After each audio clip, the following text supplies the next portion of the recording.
on Sunrise and streaming on CrossRoadsToday.com. Former President Trump was arraigned yet again yesterday, this time for efforts to overturn the 2020 presidential election. Hear how he's pleading to charges. And the FCC is cracking down on robocalls in the U.S., the commission issuing a record-breaking fine against one of the operations. We have more on the penalty ahead. Also across the nation this morning, SpaceX is hoping to expand television and internet access with the launch of a new satellite. The details on this story and more, just minutes away. And we're back in Cuero this time with the sun beginning to appear above the horizon. The atmosphere pretty much lightening up very nicely. Clear skies, blue skies, rain chances, try to find some. The heat's going to continue on though. We'll take a look coming up. A Little League star emerged in the regional tournament. We hear from her in sports. You're watching 25 News Now Sunrise. Good morning and thank you for joining us. I'm Carolina Astrain. I'm Trey Mining. And today it's the 4th day of August 2023. The time is now 6:30 on our Friday morning and it is Water Balloon Day. Wow. Sounds like a bunch of mischief there. A lot of mischief. You got to be sure to clean up after yourself. Don't leave those empty balloons just laying around. Exactly. You got to clean all that up. Be environmentally friendly too. Definitely. I can't remember the last time I had a water balloon fight. I think I was probably in middle school. I probably was too, around in there, maybe high school at the It's not really painful when they throw it. No, it actually would probably be a good thing, as long as it don't hurt you, because you need something to cool down with today. Definitely. Big time. Big time, because it is so hot outside, Trey. Very hot. You can thank high pressure for that, not moving over the state of Texas, kind of staying put. And it's going to be like this for the next 3 weeks, right? At least that, until we get to like the last half of September, October, then we'll see our first really significant cool down. Until then, we're splitting it out here. Temperature currently 80 degrees in Victoria. That tells you right now it's going to be on the hot side again today, with temperatures already that high this early, 94% humidity. And the feel like temperature, as you see right here, 86 degrees, almost near 90 degrees currently on the outside, so it's starting off hot. So the wind's near 5 miles per hour. Trying to find some rainfall, and I'm finding some, but not really too excited about it. Yeah, there's a few rain showers there south of Matagorda Bay, south of Bay City, Matagorda County.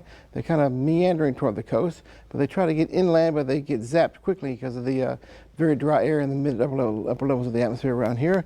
So they don't have much of a chance making their way too far inland. Maybe some of the coastal communities right on the coast, we may get a little bit of rain with that, Matagorda County that is. Temperatures in the 80s, Port O'Connor to Port Lavaca and down to Seadrift. 85, 86 degrees, 80 degrees here in Victoria, and 80 degrees to 77, 78, 79 degrees in the northern parts of the crossroads there, from Gonzales to Cuero and down to Yoakum area in Goliad. So definitely on the hot side today, already starting with that. Anticipation of heat index values approaching 110 in the afternoon.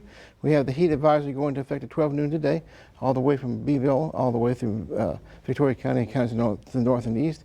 They are near Wharton County down in Matagorda County.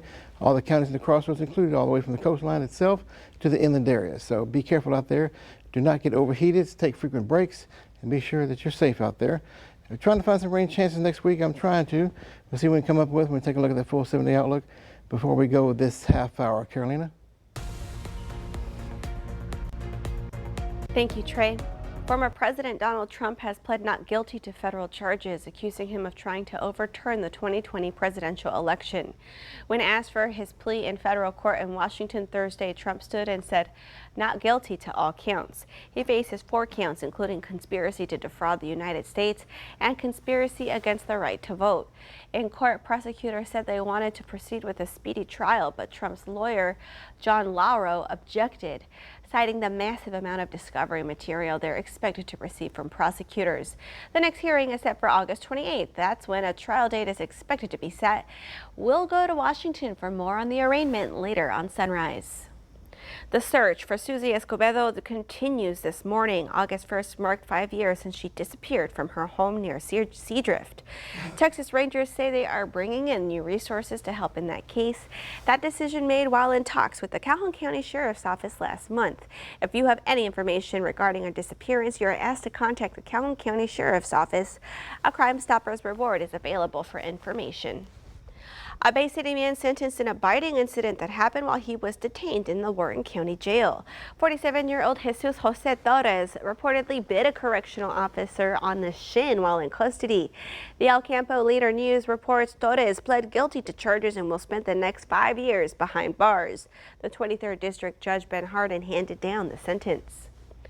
Authorities were taken on a high-speed chase through Refugio County this week. The driver who led the chase is 17-year-old Trinidad Moreno III. The Refugio County Sheriff's Office says speeds reached up to 111 miles an hour at one point.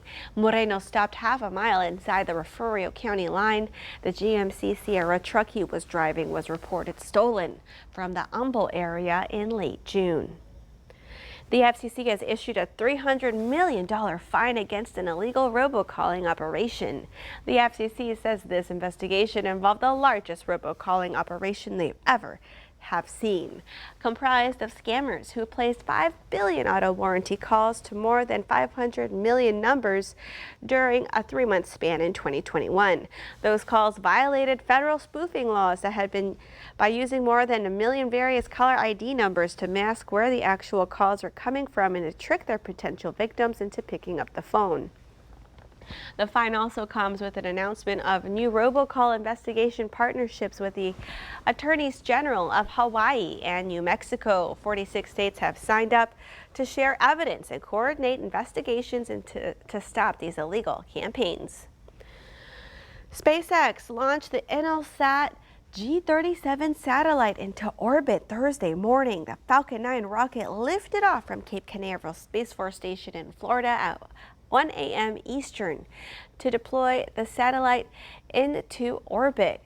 Intelsat says the new Maxar-built satellite, which will expand television and internet access across North America, is part of the company's comprehensive plan to refresh its Galaxy fleet.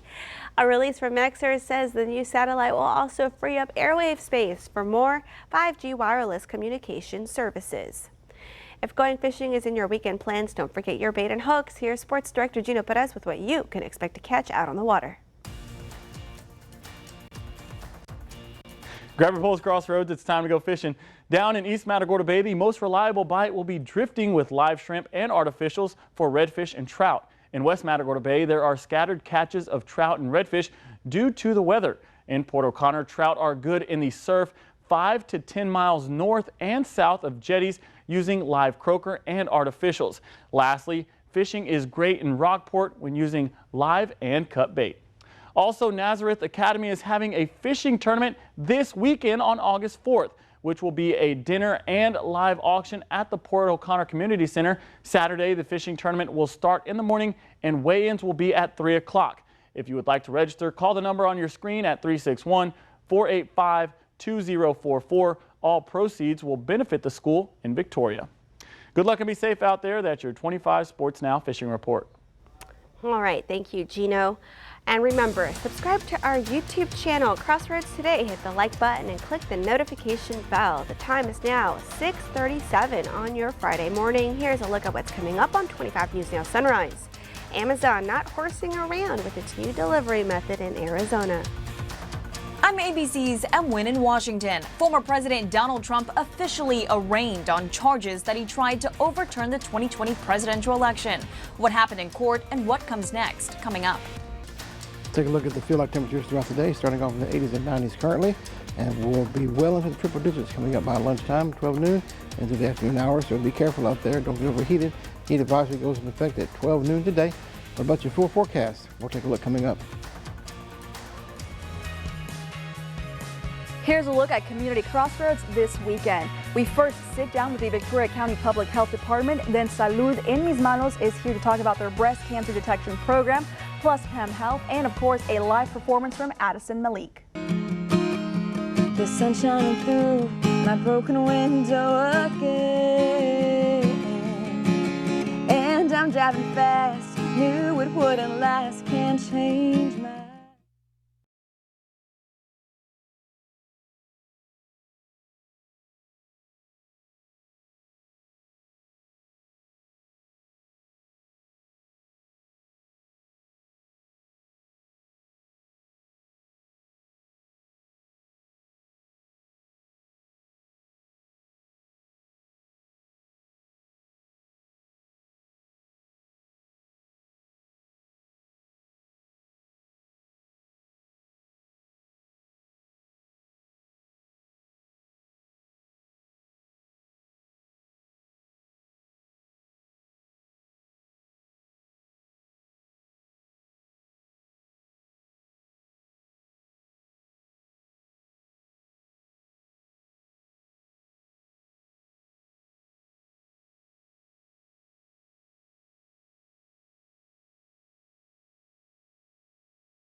Good morning once again. Let's take a look at the heat advisories that go into effect today.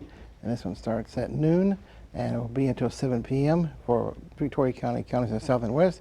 Actually, till 9 p.m. starts at noon until 9 p.m. for areas near Bay City, Matagorda County toward Galveston. But regardless where you are, the heat advisory will be in effect today throughout the entire Crossroads region. And seeing a few rain showers in the Gulf of Mexico will not making the way inland too much. The atmosphere is simply too dry and too stable around here to support anything like that over the rain shower. In a region, we need more moisture in all levels of the atmosphere to build on through. We certainly have moisture at the low levels. You can feel that as you walk outside.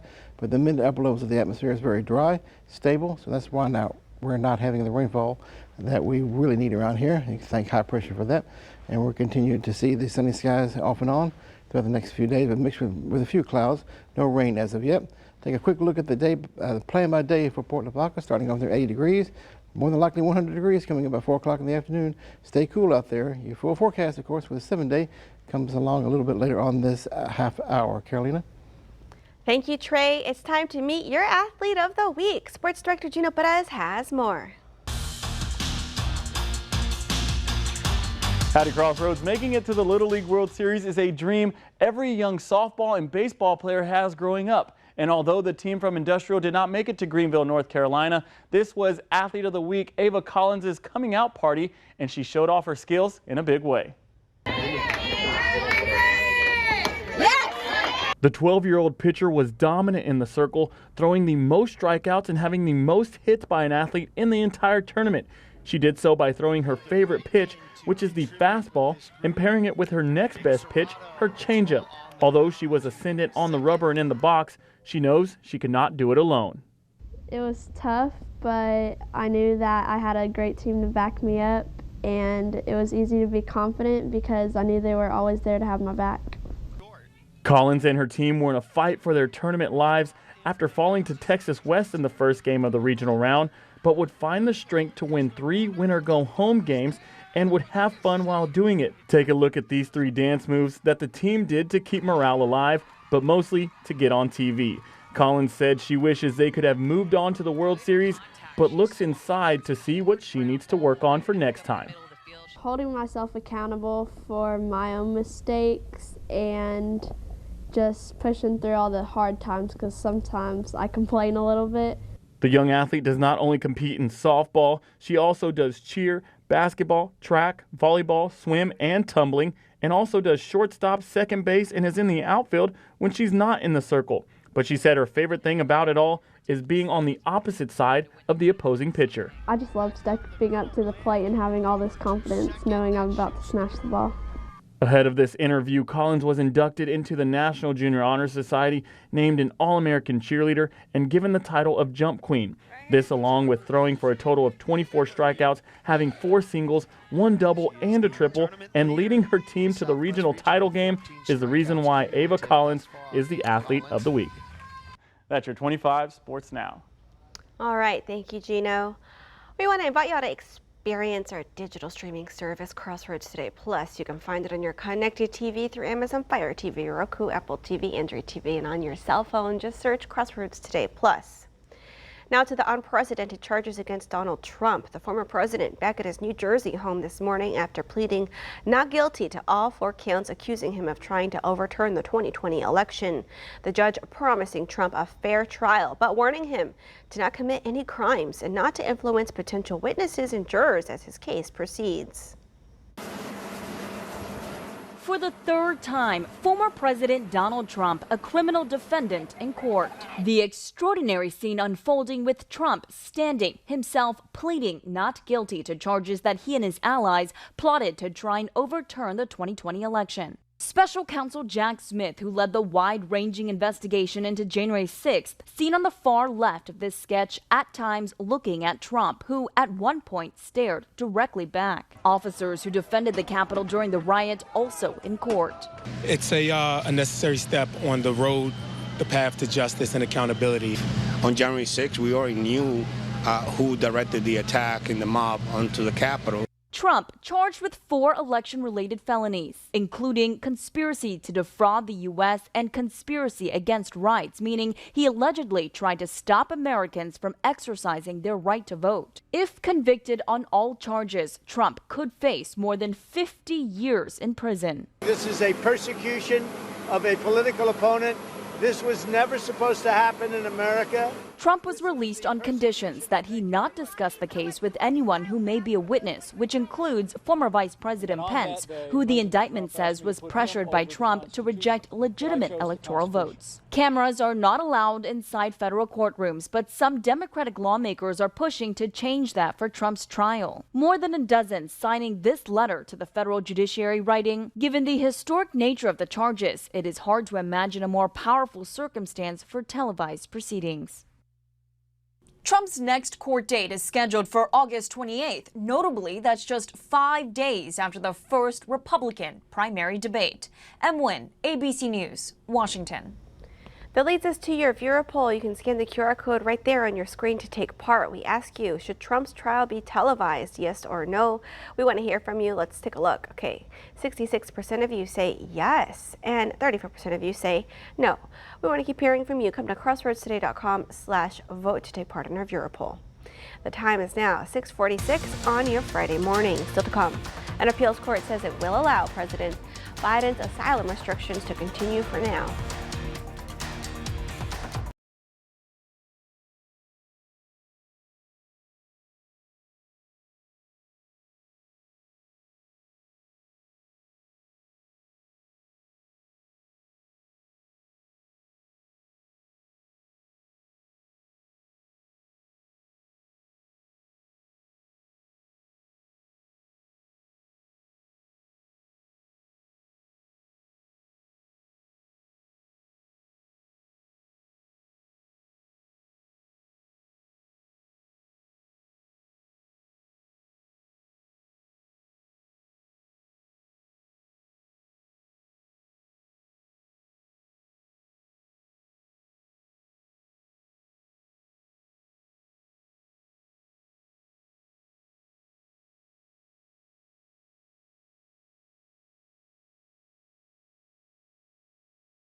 Good morning, everyone. Happy Friday. Well, the hot temperature is going to continue, as you see here. Looking at the big picture here, high pressure over the state of Texas. been persistent for so long, and it continues to be that way as we work through the weekend, still pretty much overhead, kind of oscillating a little bit back from East Texas to West Texas over the next several days. But you notice it'll keep us very dry, hot. All the storm tracks are up and around the low pressure area, the high pressure area rather. It kind of keeps the rain away from us and the heat in for our forecast here. And looking at the heat index values throughout the day, starting off in the 80s and 90s currently on the outside, and then well up in the triple digits by the time we get to the afternoon, by about lunchtime, about 7 p.m. And we have the heat advisory goes into effect at 12 noon throughout the entire region, so don't get overheated, stay safe out there, and be careful. High today, 101. Heat index value in Victoria approaching 109 by the afternoon time. About 5, 6, 7 o'clock will be the best time. 80 degrees in the overnight, mostly clear skies. Highs tomorrow, once again, in triple digits, both air temperature and heat index wise around the entire region. And the extended forecast for us, keeping the heat in and the rain out of the forecast, sunny skies, partly cloudy skies, lows near 80 in the overnight. Amazon not horsing around with its new delivery method in Arizona. The online retailer is using mules to help deliver packages to the bottom of the canyon. The deliveries are for Phantom Ranch employees who live and work there. The ranch area is miles deep into the Grand Canyon and is only accessible by foot trail or the Colorado River. Amazon says the packages will go out 4 days a week before sunrise to avoid the heat. Mules have long been used to provide rides in and out of the canyon, as well as to deliver supplies for those in Phantom Ranch. Here's a fun Friday fact for you. Chocolate chip cookies were an accident. A happy little accident for sure. And when to celebrate today, August 4th is National Chocolate Chip Cookie Day. We have Ruth Graves Wakefield to thank for the tasty treat. Back in 1937, she was busy in the kitchen of the hotel she and her husband owned, the Toll House Inn. She planned to mix baker's chocolate into the dough, a chocolate cookie, but she didn't have any, so she used semi-sweet chocolate chips instead, thinking they would melt out evenly into the dough. And as you know, they didn't in the most perfect, drool-worthy way. So bake some up or go the easy route and just buy them and chow down on the classic cookie.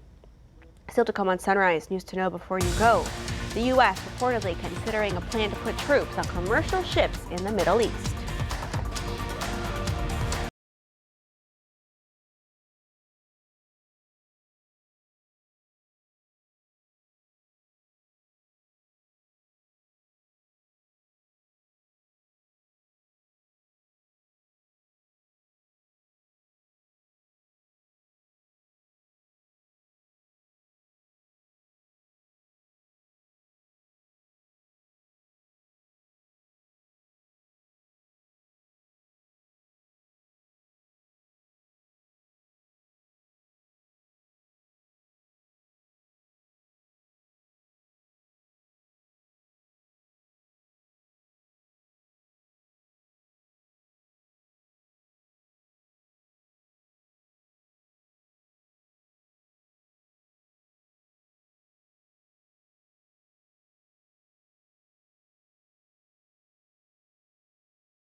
An appeals court says it will allow President Biden's asylum restrictions to continue for now. A panel of 3 judges from the 9th U.S. Circuit Court of Appeals voted 2-1 to put a temporary stay on a court ruling from last month that was slated to stop the asylum restrictions next week. The new ruling keeps the tough asylum policy in place while the legal challenge by several migrant advocacy groups continues. In May, the Biden administration put in place new rules for asylum seekers that presume most migrants who illegally cross from Mexico are ineligible for asylum. The migrant group sued to prevent the new policy from being enforced. The U.S. is reportedly considering a plan to put troops on commercial ships in the Middle East. A U.S. leader says the proposal is to place teams of approximately 20 sailors or Marines on commercial vessels traveling the Strait of Hormuz or the Gulf of Oman. Iran's Navy or Islamic Revolutionary Guard Corps have tried to seize or harass ships on these waterways. Policymakers are reportedly looking at what authorities the military would need to conduct such a mission to protect commercial ships.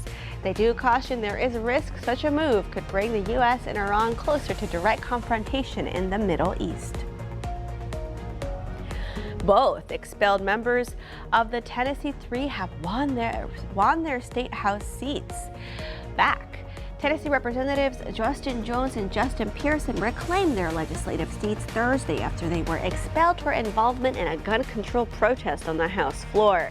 The protest came in wake of a shooting in Nashville that took place at a private Christian school where 3 children and 3 adults were killed. They easily defeated their Republican opponents in the districts that leaned Democrat. Jones, who lives in Nashville, was up against Republican candidate Laura Nelson, while Pearson from Memphis faced off against independent candidate Jeff Johnston. Multiple people were hurt after a major storm made its way through Alabama on Thursday afternoon. The storms brought down trees and knocked out power for thousands of people. At least 10 people were hurt in Etowah County and 4 were sent to the hospital. None of those injuries are life-threatening. In Gadsden, the damage also included shattered concrete and broken fences. Debris was scattered for miles. Alabama Power reported more than 29,000 customers without electricity throughout the state. Many students in our area start school on August 9th. Telemundo Victoria and Crossroads Today want to help them get ready. Come out to Toyota of Victoria this Saturday, August 5th for our back-to-school backpack giveaway. Crossroads Today will hand out free backpacks courtesy of Telemundo Victoria to children. Come by 11 a.m. to 2 p.m. while supplies last. You might run into Howie Gordon, Darius McCormick, or even Gino Perez. Several high-level Texas A&M University system officials were involved in discussions about how to handle Black journalism professor Kathleen McElroy's job offer, an internal report shows. Texas A&M will pay $1 million to McElroy in a settlement. Read this story by the Texas Tribune on our website, crossroadstoday.com. We want to invite y'all to experience our digital streaming service, Crossroads Today Plus. You can find it on your connected TV through Amazon Fire TV, Roku, Apple TV, Android TV, and on your cell phone. Just search Crossroads Today Plus. And we do have time for a final check of our forecast with Trey. And thank you so much, Carolina. Once again, a reminder, heat advisory goes into effect at 12 noon today for all the Crossroads counties. 105 to 110 heat index value. That's pretty much a guarantee by the afternoon. Stay safe out there and stay cool. Definitely 101 for the daytime high air temperature. Heat index value, as you know, about 107 and 109 in Victoria. Keeping it on the southerly wind side, 15 miles per hour or so. Just assuring that tropical moisture flows in off the Gulf. 80 degrees in the overnight tonight. Not really glow at all, in my opinion. Mostly on the clear side, humid. Maybe a few high clouds from time to time. And then for your day tomorrow, Saturday, 100 degrees. Heat index value 105 to 109. And once again in the afternoon, sunny skies and hot. You like sunny and hot? Well, you're in the right place because that's going to take us the rest of the weekend and the next week. And trying to get some rain chances in there, but it looks not very promising for the time being. High temperatures near 100 degrees today. Heat index value 105 to 109 in the afternoon. That's getting near or in the dangerous category. That's probably why we have the heat advisory going into effect at 12 noon today. And we'll see that through the next several days. Overnight lows near the 80-degree mark. So know your heat safety tips and use them, of course. Stay safe out there. Don't get overheated. And make it a great weekend, and we'll see you on Monday. Back to you, Carolina. All right, thank you, Trey, and thank you for joining us. Have a wonderful day. Be sure to stay safe in those extremely hot temperatures this weekend. And remember, subscribe to our YouTube channel, Crossroads Today. Join James, Don, Matt, Karina, and Gina today for 25 news at 5, 6, and 10.